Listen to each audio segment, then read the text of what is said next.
चलिए तो हम लोग आगे जिस कविता की बात करने वाले हैं उस कविता का नाम है यह दंतुलित मुस्कान। ठीक है, और इसमें जो दूसरी कविता है नागार्जुन की वो है फसल। तो सबसे पहले हम दंतुलित मुस्कान की बात करेंगे और फिर फसल काटी जाएगी। Yes sir. ठीक है, तो दंतुलित मुस्कान से पहले हम जानेंगे कवि के बारे में। तो आधुनिक काल के नव चेतना के कवि नागार्जुन का जन्म सन 1911 में बिहार राज्य के दरभंगा जिले के सतलखा नामक ग्राम में हुआ। दरभंगा बिहार में है। ठीक है, उनका मूल नाम वैद्यनाथ मिश्र था। उन्होंने अपने प्रारंभिक शिक्षा संस्कृत में प्राप्त की और उन्होंने शिक्षा बनारस व कोलकाता से प्राप्त की। ठीक है, उन्होंने सन 1936 में बौद्ध धर्म की दीक्षा ले ली, यानी बौद्ध धर्म में कन्वर्ट हो गए वो अपने आप को। ठीक है, और उनके जीवन पर राहुल संकृत्यायन और सूर्यकांत त्रिपाठी निराला का भी प्रभाव पड़ा। तो दो कवि थे उनसे पहले, अब राहुल संकृत्यायन और सूर्यकांत त्रिपाठी निराला जिनकी बात हमने पहले की, उन दोनों का प्रभाव था, यानी वो दोनों से प्रभावित थे कि भाई उन्हें भी क्या बनना है, एक कवि बनना है। ठीक है, दीक्षा लेने के उपरांत उनका नाम नागार्जुन पड़ गया। जब वो पूरी तरह से शिक्षा दीक्षा ले लिए तो उनका नाम चेंज हो गया, क्योंकि बौद्ध धर्म में हम पुराना नाम नहीं रख सकते।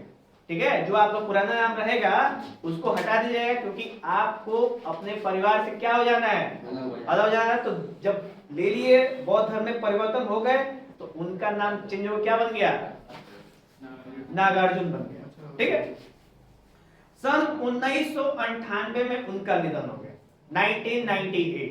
ठीक है, उनका क्या हो गया, निधन हो गया, सेवा समाप्त।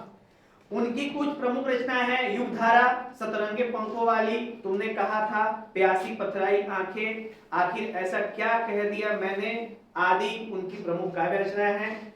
नागार्जुन कवि होने के साथ उपन्यासकार भी थे। ठीक है, और हिंदी भाषा मैंने जो उनकी शैली थी भाषा की वो है हिंदी, मैथिली के साथ बंगला की और संस्कृत, चार भाषाएं थी। ठीक है, हिंदी, मैथिली, बंगला और संस्कृत, चार भाषाओं में उन्होंने अपनी कविता को प्रकाशित किया है, लिखा है। ठीक है, चलिए, इनको कबीर भी कहा जाता है, आधुनिक जीवन का कबीर कहा जाता है। ठीक है, जो इस समय 1998 कितनी पुरानी बात है, 20-22 साल पुरानी बात है, 22-25 साल, तो अभी तो लेटेस्ट ही है ये। ठीक है, पढ़ाई है, अभी लेटेस्ट ही है। तो इसके वजह से इनको कहा जाता है कि ये मॉडर्न डे के यानी नव युग के क्या है, ये कबीर कहा जाता है। ठीक है, क्योंकि इन्होंने बहुत तगड़ी तगड़ी कविताएं लिखी। शुरू किया जाए, चलो सबसे पहली है दंतुलित मुस्कान।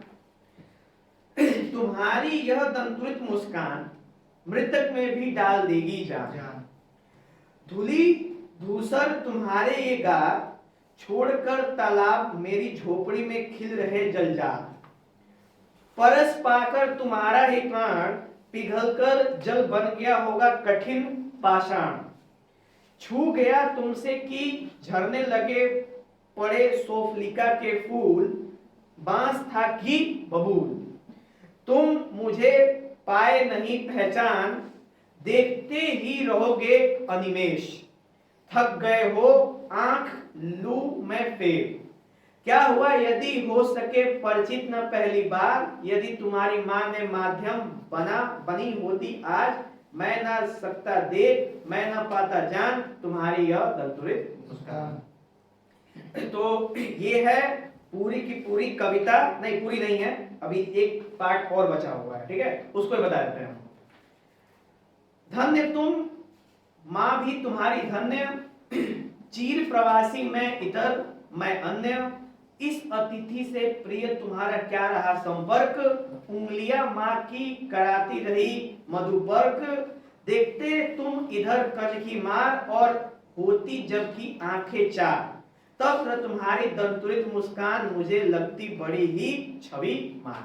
तो ये टोटल हमारा 3 पैराग्राफ का 3 अनुच्छेद का हमारा ये पोयम है, कविता है। और इसके बारे में कवि ने बोला है कि कवि शिशु की मनोहारी दंतुरित मुस्कान को देखकर कहता है, जो छोटे छोटे बच्चे होते हैं वो जब हंसते हैं तो क्या प्रदर्शित होता है, तो जब वो हंसते हैं मुस्कुराते हैं तो मानो ऐसा लगता है कि भगवान स्वयं आ गए हों, ठीक है, क्योंकि उनके मुस्कुराने का कोई कारण नहीं होता, वो बस मुस्कुराते होते हैं।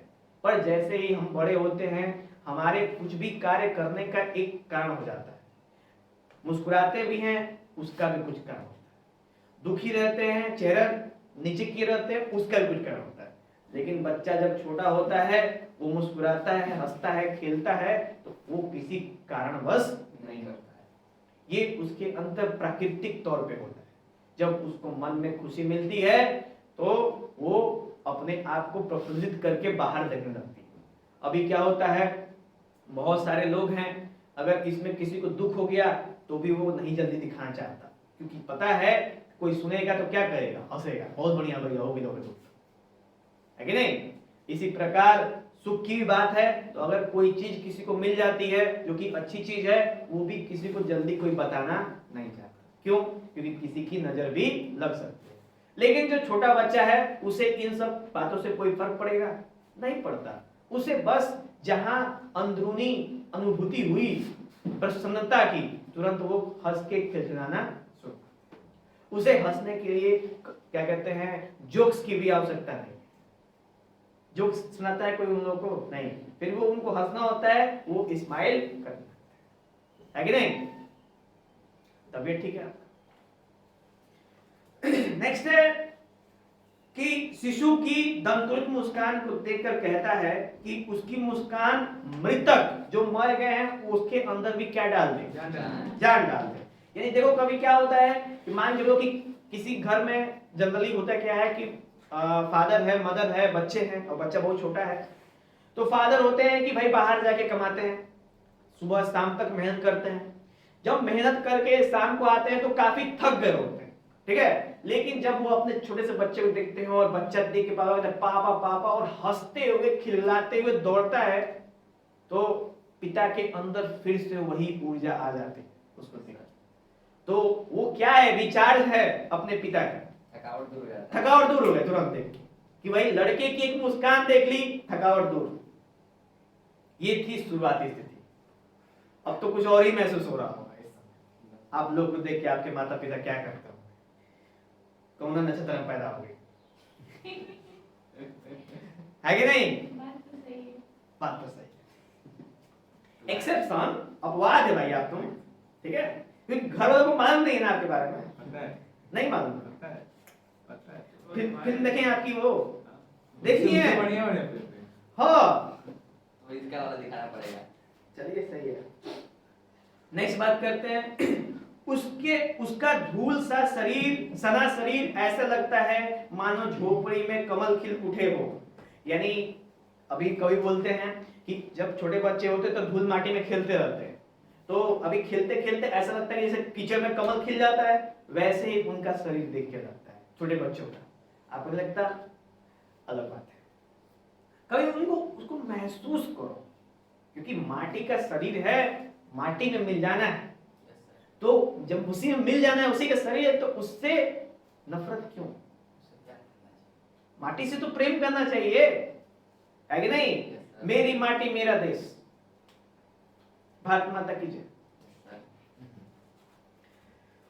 नेक्स्ट है, उसका स्पर्श पाकर लेखक को ऐसा प्रतीत होता है जैसे बांस बबूल के पेड़ों से सेफ्लिका के फूल झड़ने लगे हों, शिशु की दंतुरित मुस्कान से पत्थर में पिघलकर मानो जलधारा बन जाता है। होता क्या, छोटे बच्चे होते हैं, मान लो बहुत आप गुस्से में हो, टेंशन में हो, तनाव में हो, वो आके जब आपको स्पर्श करते हैं तुरंत आपका मन क्या होता है, क्यों, क्योंकि उनका जो अवस्था होती है उसके अंदर, उनके अंदर पॉजिटिव एनर्जी भरी होती है, और आपकी जो अवस्था होती है उस समय निगेटिव भी होता है, थोड़ा थोड़ा पॉजिटिव भी होता है। अब उसके अंदर क्या है, फुल पॉजिटिव एनर्जी है। जब आके आपको टच करता है तो आपकी निगेटिव एनर्जी क्या हो जाती है, कम हो जाती है। जब कम होता है तो आप कैसा महसूस करते हो, हंसी मन, नहीं समझे, अरे ऊर्जा की बात है, ऊर्जा, पॉजिटिव ऊर्जा, नेगेटिव ऊर्जा। अभी किसी के पास बहुत ज्यादा खुशी है, अब वो क्या हुआ, आके तुमको टच कर लिया, तुम भी क्या हो गए, उसके साथ खुश हो गए ना, है कि नहीं? क्योंकि उसके पास खुश होने का कोई कारण नहीं है, आपके पास दुखी होने का कारण है कि हम दुखी क्यों हैं, और उसको खुश होने का कोई कारण नहीं है कि नहीं? आपके पास है कारण दुखी होने का, है, पर इसके पास खुश होने का कोई कारण नहीं है। वो खुश हो सकता है कभी भी, देखो अभी खुश है वो। नेक्स्ट है शिशु की दंतुरित मुस्कान से पत्थर भी पिघलकर मानो जलधारा बन जाता है। तो एक बार जब छोटा बच्चा देख के मुस्कुरा देता है तो बड़े से बड़ा जो टेंशन होता है क्या हो जाता है, पिघल के खत्म हो जाता है। और जो भी सुबह शाम तक उसके पिता को प्रॉब्लम हो जाती है बाहर, झगड़ा झंझट कमाई धमाई हुआ नहीं हुआ, वो सब एक पल में क्या हो जाता है, छू मंतर, ठीक। और वो फिर से अपने बच्चे के साथ खेलने लगते हैं और पूरा का पूरा जीवन बढ़िया से पूरा शाम रात व्यतीत करते हैं, फिर अगले दिन वही समय। तो पहली बार में शिशु ने कवि को पहचाना नहीं, परंतु जब उसकी मां ने कवि से उसका परिचय कराया तो वह शिशु पहले तो कवि के कनखियों से देखने लगा और फिर नजरें मिलाने पर मुस्कुराने लगा।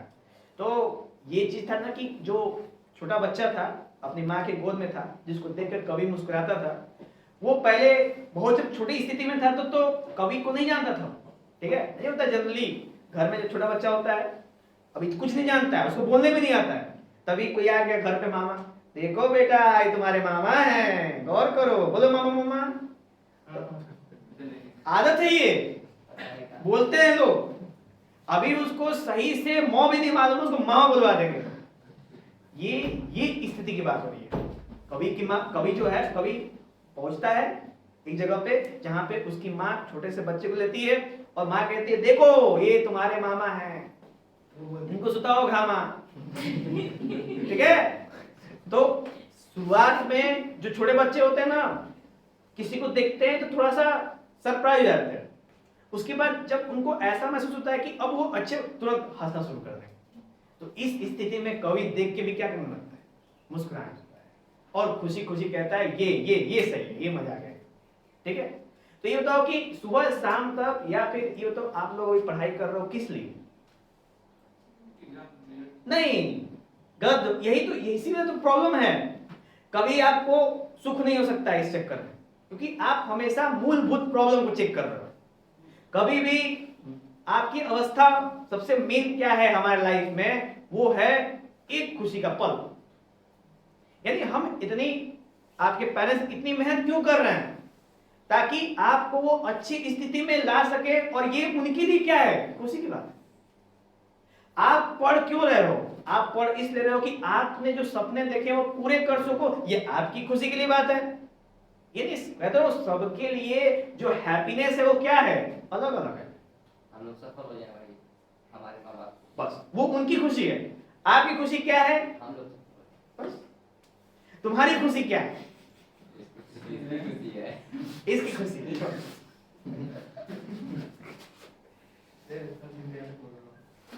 समझ आया बच्चे, क्लियर? ऐसे करके हमारे जो दंतों मुस्कान हो गई समाप्त, बंद कर दीजिए।